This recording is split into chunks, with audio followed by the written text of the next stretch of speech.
মিনায় তখন মাসআলা হলো যে কঙ্কর যে হাজিরা নিক্ষেপ করবে এই কঙ্করটা মিনার আশপাশ থেকে নেওয়া নিষেধ।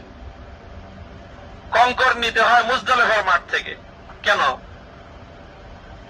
মিনা এত বড় মাঠ, এখান থেকে কঙ্কর নেওয়া নিষেধ কেন? বিশেষ করে যেখানে কঙ্কর মারা হয় তার আশপাশ থেকে কঙ্কর নেওয়া নিষেধ। কঙ্কর নিতে হয় অনেক দূর থেকে। কেন? কাছে কঙ্কর থাকতে দূর থেকে কঙ্কর আনতে হয় কেন?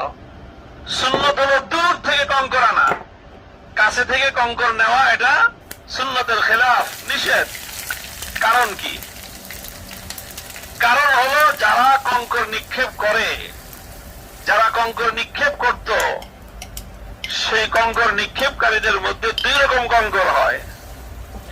একরকম হলো যাদের হজ আল্লাহ পাক কবুল করেন, তাদের কঙ্কর গুলো মারার সাথে সাথে ফেরেশতারা এখান থেকে কঙ্কর উঠায় নিয়ে যায়।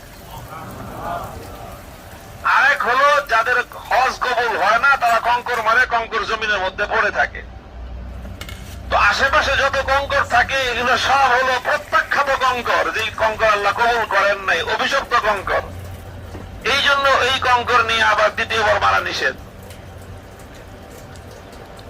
তো এটা তো সেই অনেক আগে থেকে